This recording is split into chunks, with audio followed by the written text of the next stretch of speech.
Hi everyone, welcome back to my Spotify Wrapped OC series where I take a song from my Spotify Wrapped and turn it into an original character.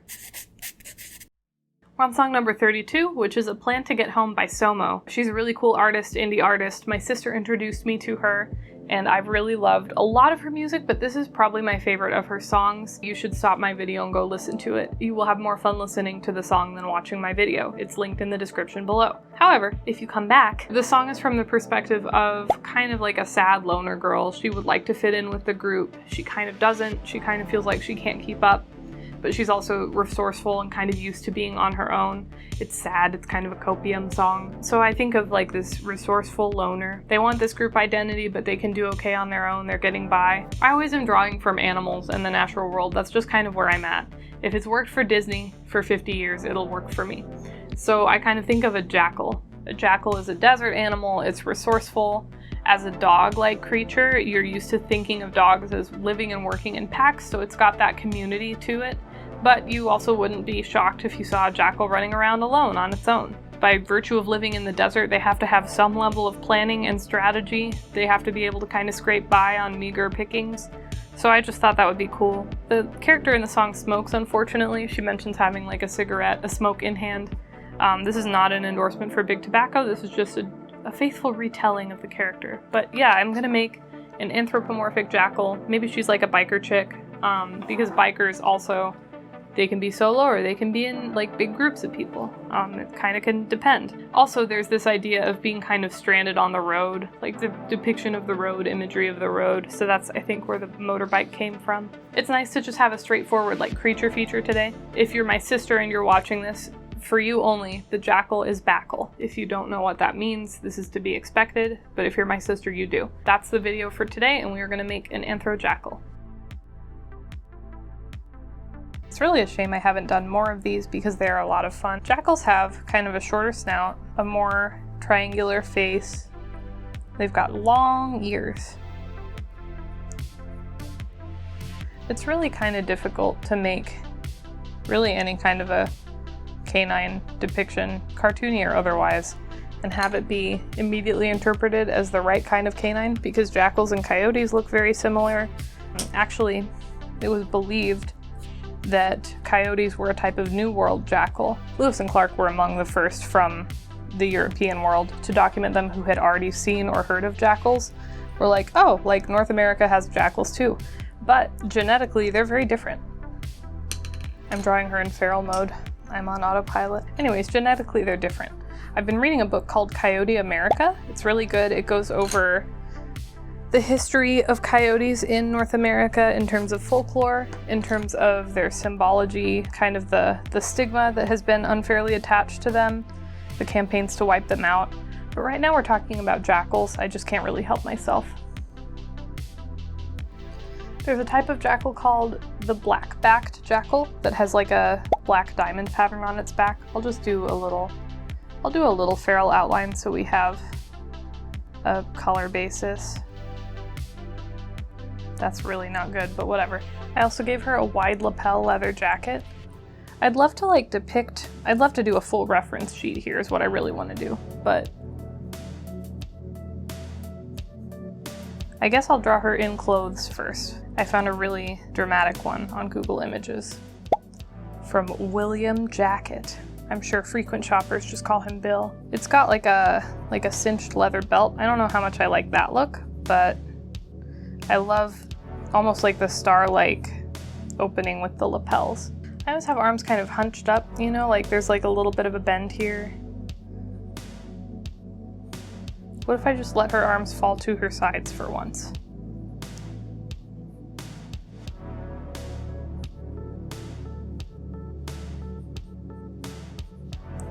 Really, I shouldn't have gone with leather because it's such a bear to draw.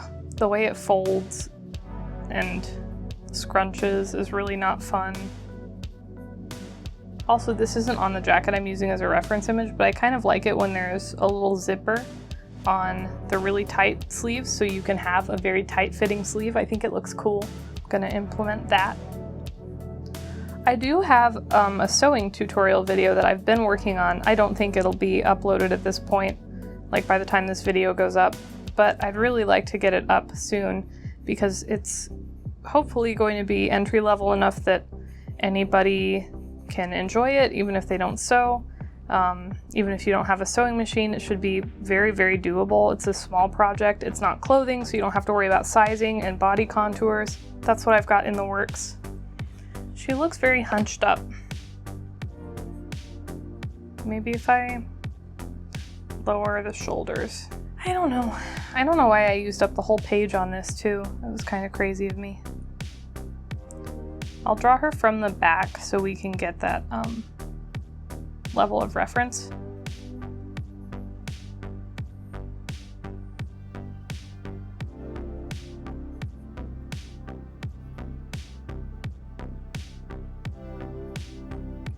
I kind of wanted her to have like one arm crossed and like holding the other, but that doesn't matter. There's also like a white stripe in some of them that I really like. I bit the back of my tongue yesterday, and there's still like a sore where I bit it. And so if I even just kind of position my tongue kind of wrongly in my mouth, I immediately get a nice little jolt of pain. So if you haven't bitten your tongue recently, I want you to just take a moment of gratitude. I want you to just hold space for your very intact tongue right now and be happy that you haven't bit it recently.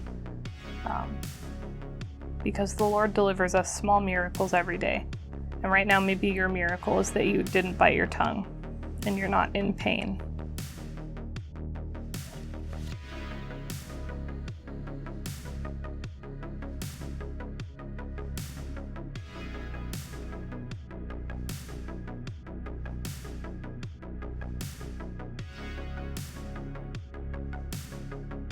I know I drew her with a cigarette in the thumbnail image, and that is because the narrating character of the song has a smoke in hand, but I'm not going to continue that visual motif into like the more official artwork of her.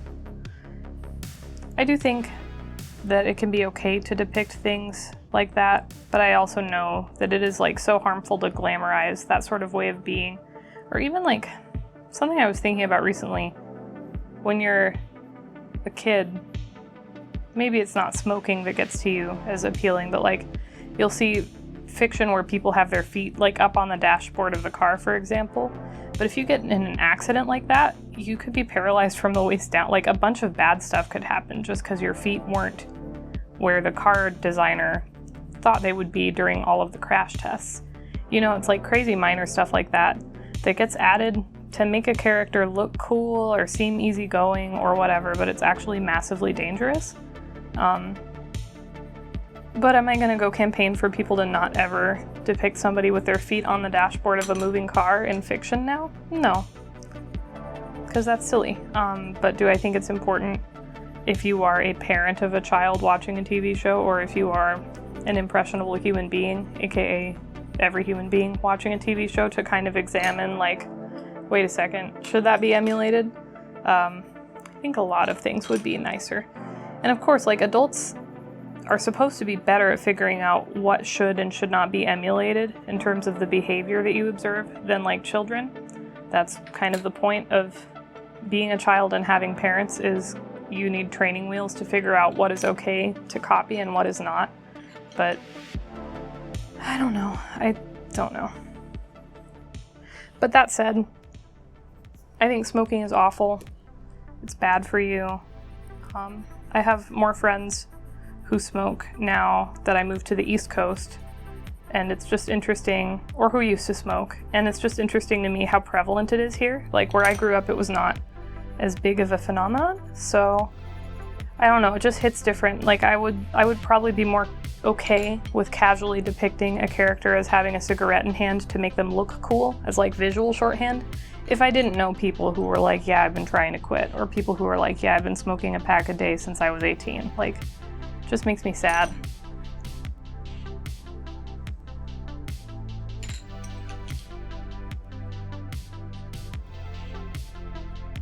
Oh no, she's got Lion King eye.